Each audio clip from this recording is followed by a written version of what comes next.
You know, when the Nintendo DS debuted, I was a skeptic, to say the least. I was all in on the Game Boy Advance, and I didn't see how adding a second screen was going to make good games, or make games that were middling on the GBA compelling on the DS, but goddamn did Nintendo land it. What's going on, everybody? I'm Jay. Welcome to Square Pegs, and today I'm talking about a kind of subset of games on the Nintendo DS, and there's plenty of amazing ones on there, but one of my favorite things, if this is your first time here, is I love licensed video games. And I love busting the myth that all licensed games are terrible, because guess what? They're not.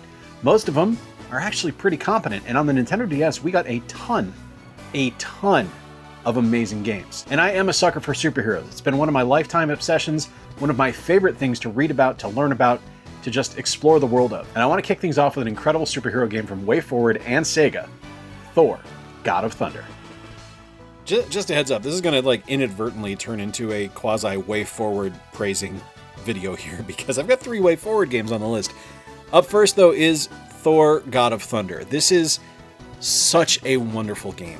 This is a very traditional side-scrolling beat-em-up. That's it. It's not going to break the mold in any way, shape, or form beyond that. You play as Thor, you're able to go into game and fight bad guys. And there you go. Where this game excels, though, is by its use of both screens. You have a lot of vertical space that you need to make use of, because as Thor, you can fly, you can launch characters up into the sky and fly up and attack them that way. You're able to call down thunder, which will strike all the way from the top screen down to the bottom screen, which is so damn cool to see.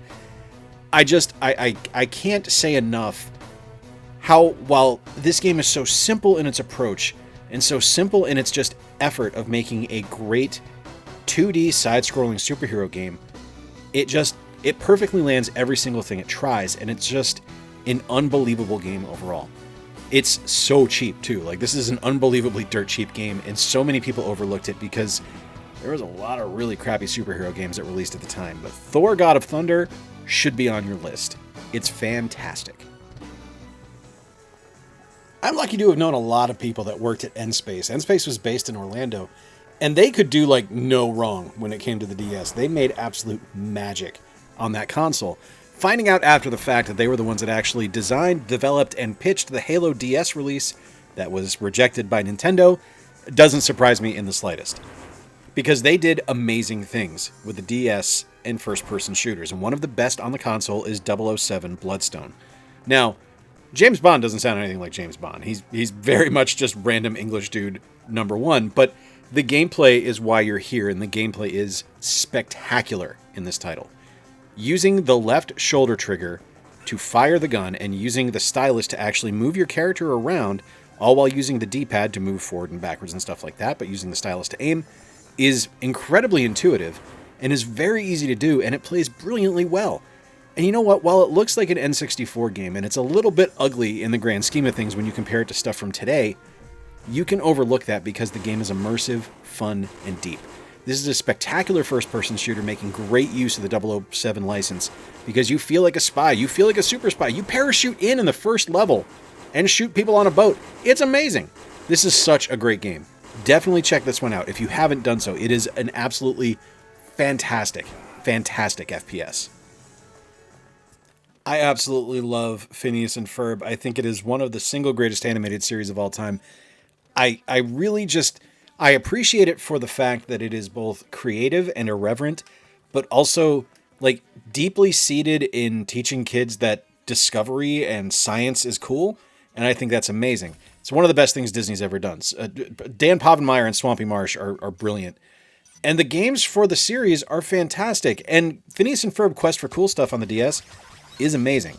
You play as Perry the Platypus or Phineas and Ferb, and you go to these different levels with different inventions, or you have to fight Dr. Doofenshmirtz and his evil innator.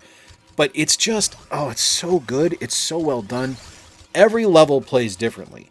Every level has different sounds and different gameplay experiences. And one of my favorite things, if you've ever seen the series, you know that one of the things Phineas and Ferb is most well known for is the fact that there are musical sequences in each episode. And each level has a different musical sequence that you're going to experience in this game.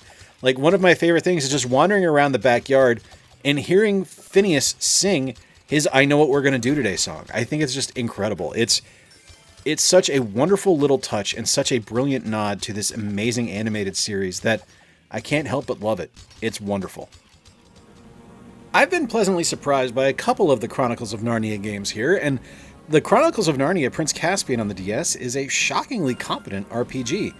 And it's a very clever one, too, because it plays a little bit differently than really anything I've ever played before. And one of the things I think is really well done about it is its use of the touchscreen, which is always nice to see on a DS game, like when it doesn't just completely ignore the touchscreen and make it a map or something like that. You actually have gameplay elements built in. I think that's really cool. And one of the things about Prince Caspian is that all your combat is done utilizing the touchscreen. When you want to attack someone, there's going to be prompts on the screen that you need to trace with the stylus in order to effectively hit your enemy, and they're on a timer. So it's not like it's just going to sit there and you're able to like slowly trace it out. You actually have to react pretty quickly and attack pretty quickly and make sure that you're tracing correctly to land a full attack. It tells the story of the Prince Caspian movie, I think. I never actually saw it, and it's been, 35 years since I've read the books. So forgive me if it doesn't exactly tell the story of Prince Caspian, but it looks pretty good. It's a little bit of a Diablo clone with a fun DS spin on it, but I really like it. It's a fun game. Yeah, another one from WayForward here is Aliens Infestation. And this is such a wonderful 2D side-scrolling shooter that is just magnificent. And it's a Metroidvania. That's what it is. You get to play as one of 4 different Marines, and you are boarding a space station that has become derelict.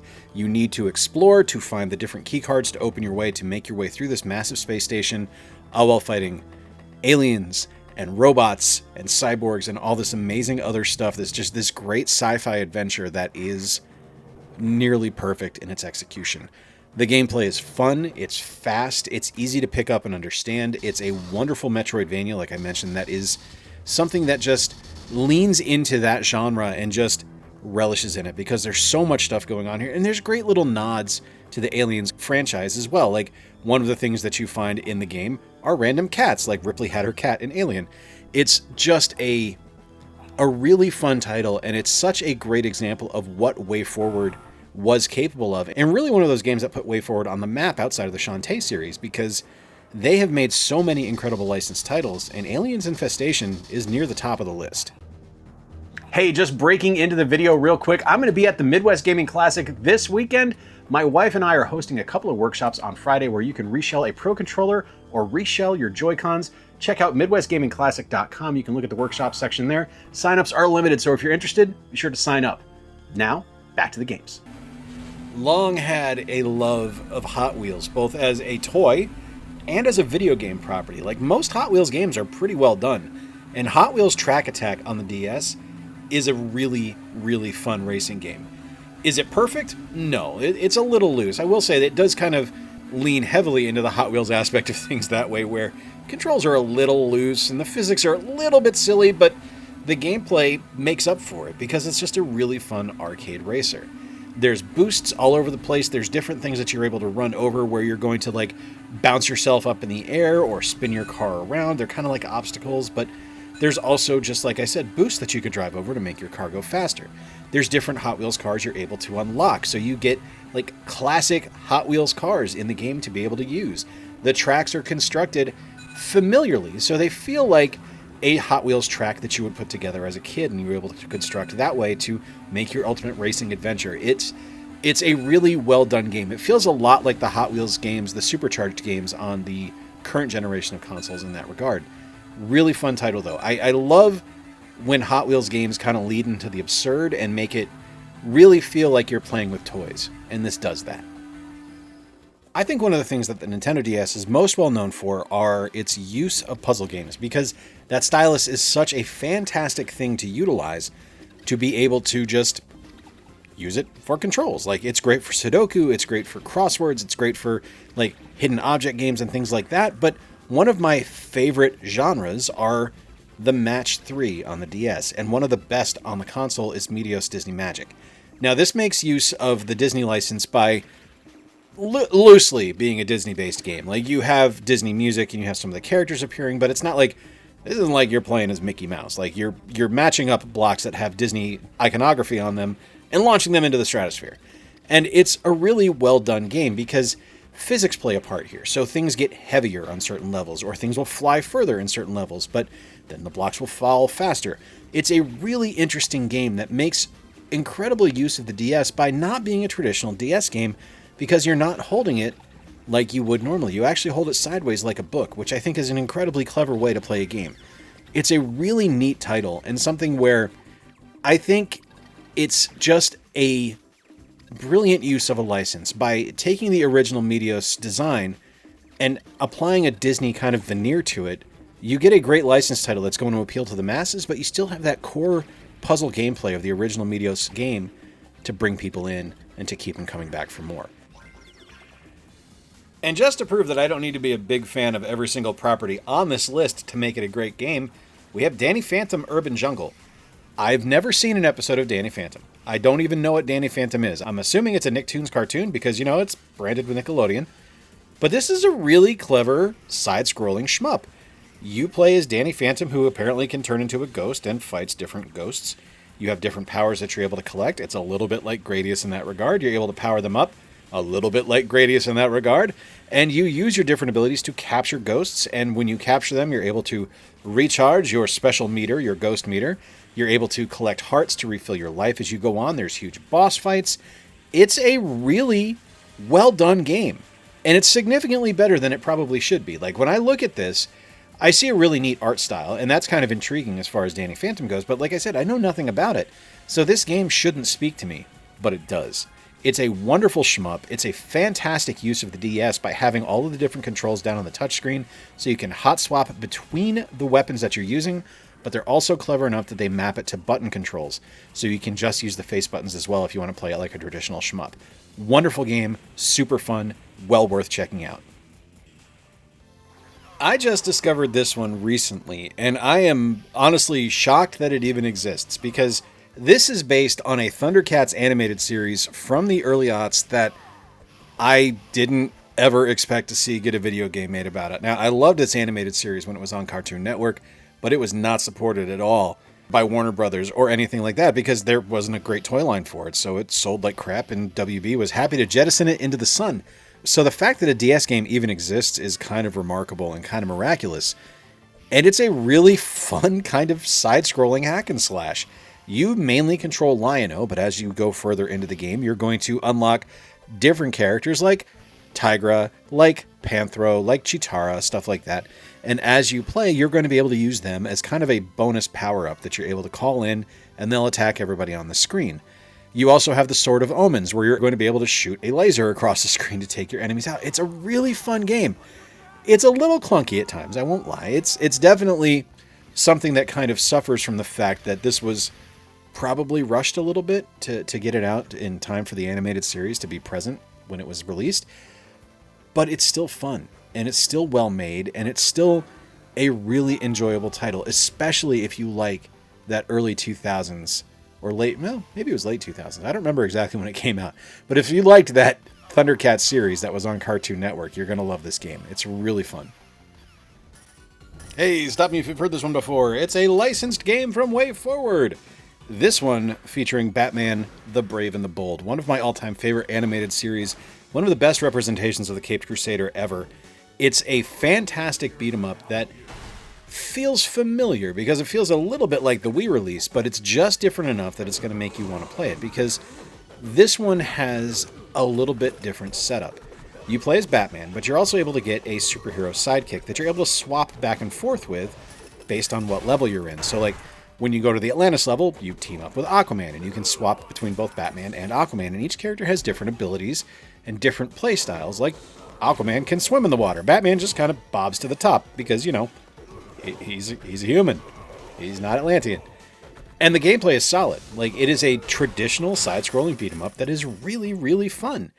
And it's a little bit kind of like it feels a little bit like Shatterhand in that regard, I guess, for lack of a better term. It's like a platforming beat-em-up, I guess is probably the best way to describe it.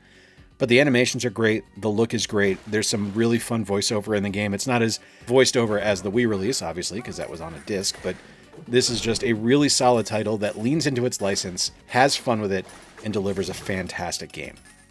There you have it, folks. Amazing licensed games on the Nintendo DS I think are worth checking out, worth playing, worth investing your time into, worth tracking down and adding to a collection. This system right here is such an incredible console. There are so many amazing games on it, and it's such a wonderful just example of what Nintendo can do when they think outside the box. They give you something really incredible.